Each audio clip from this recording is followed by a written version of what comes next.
Ler um café, beber um livro. Um programa da Estante do Porteiro com João Nuno.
Olá, bem-vindos, estimados ouvintes, ao quarto episódio do programa Ler um Café, Beber um Livro, dedicado ao café distópico de Huxley, Bradbury e Steiner, autores fundamentais em qualquer biblioteca. Estes autores nasceram no período dos grandes avanços da ciência que marcaram o século XX. Steiner, mais virado para o passado, Huxley e Bradbury para o futuro, que corresponde ao novo normal do presente que vivemos. Na página 42 do livro Ideia da Europa, edições Relógio d'Água, tradução de Zé Miguel Silva, Steiner adverte: pense-se nas pinturas panorâmicas de cidades europeias em chamas, ou sobre furiosas inundações que constituem um aspecto tão curioso da arte romântica. É como se a Europa, ao contrário de outras civilizações, tivesse intuído que iria um dia entrar em colapso, sob o peso paradoxal dos seus feitos e da riqueza e complicação da sua história. Efetivamente, a Europa dos cafés, a Europa que lia, a Europa berço do Renascimento e do Iluminismo, entrou em pleno século XXI numa espiral de incerteza, com a sensação difusa que nada se passa fora dos ecrãs.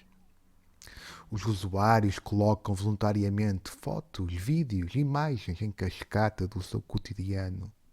Uma vida alienada da sua condição falível e mortal, na ilusão da conexão ou na ilusão da relação.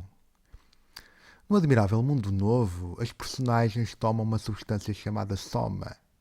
As novas somas ou somas são os paraísos artificiais tecnológicos em que voluntariamente os cidadãos se encerram. Aldous Huxley, em 21 de outubro de 1949, em carta dirigida a outro distopista, George Orwell, referia exatamente isso.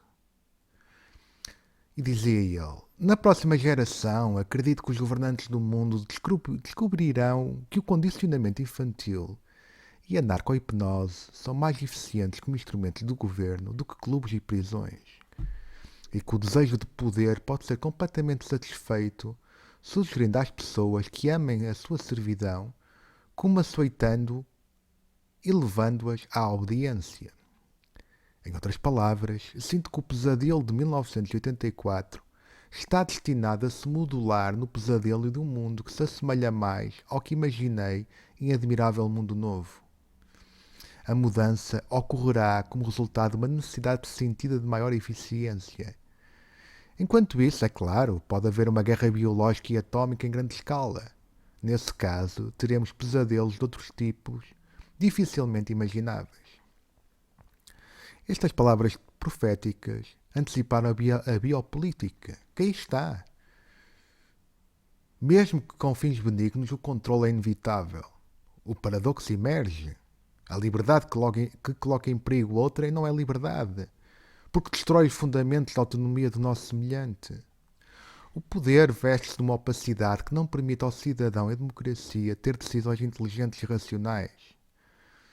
O medo impera, e onde o medo reina, o populismo e os botes expiatórios crescem como cogumelos.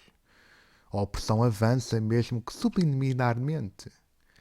Nem é preciso falar da ciberespionagem, dos agentes patológicos com asas de Ícaro, da crise climática, da escassez de matérias-primas, da luta futura pela água e sementes, dos monopólios comerciais e financeiros, nem de uma espécie de terceira guerra mundial em curso. E do ponto de vista psicanalítico, o que não se vê nem se compreende tem um poder 1000 vezes mais destruidor que a bomba de neutrões. Não são os neutrões de Chadwick, mas a naturalidade, a apatia, a fuga para uma felicidade aparente que caracteriza a loucura mansa da contemporaneidade. No Admirável Mundo Novo, na página 219, 220 e 221 da edição dos Livros do Brasil, tradução de Mário Henrique Leiria, Aldous Huxley relata profeticamente os dias 2 e passamos a ler. Por que não? Porque o nosso mundo não é o mesmo que o do Otelo. Não se podem fazer calhambeques sem aço e não se podem fazer tragédias sem estabilidade social. O mundo é estável agora.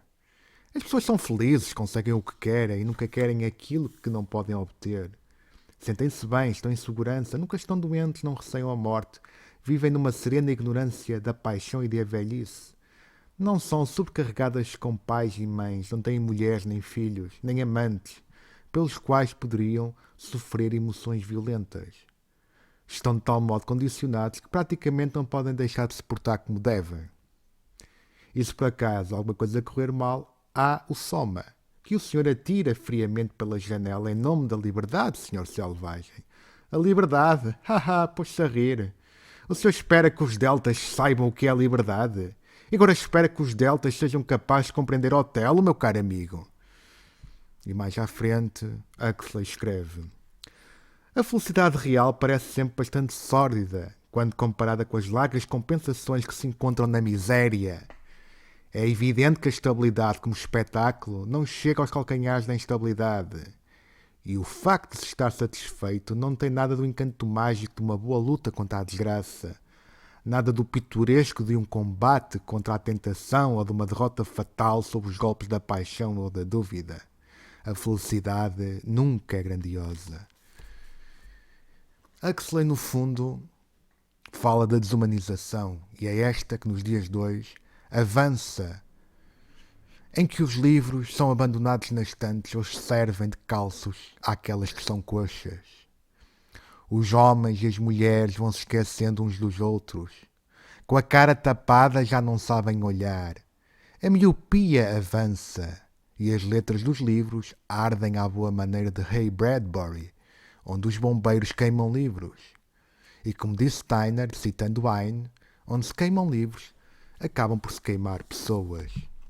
Mas vejamos o que Ray Bradbury escreve na página 13 do seu Fahrenheit 451, numa edição dos Livros do Brasil, tradução de Mário Henrique Leiria.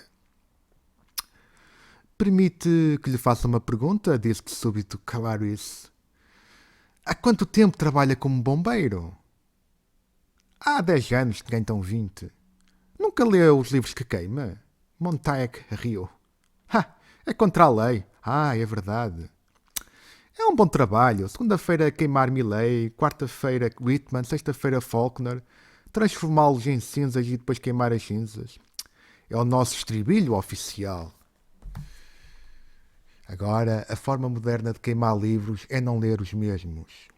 Amolecidos pelo algoritmo, as maiorias silenciosas vão deixando que pensem por elas.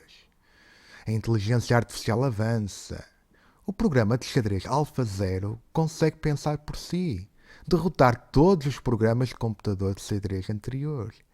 Incorpora jogadas não previamente instaladas, nem nunca imaginadas pelos mestres de xadrez, os de carne e osso.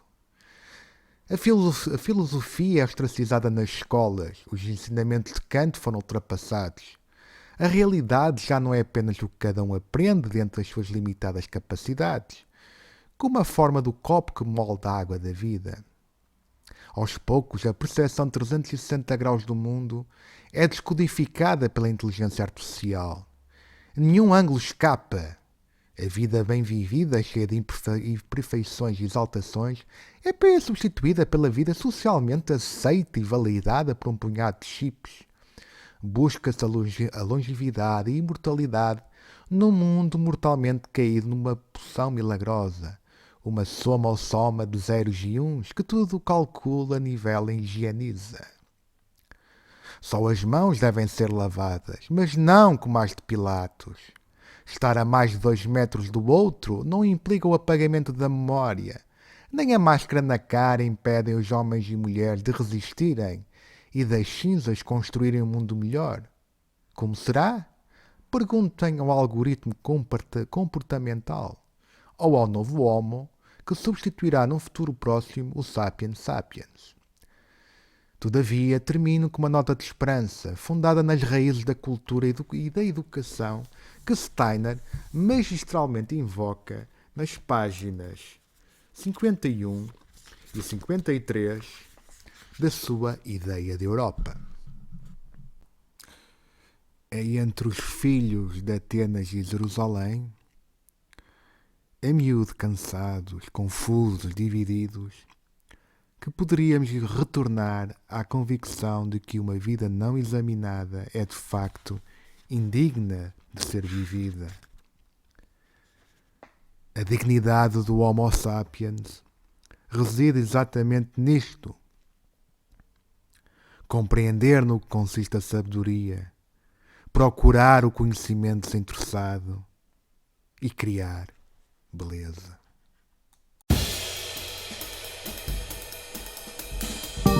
Ler um café, beber um livro. Um programa da Estante do Porteiro com João Nunes.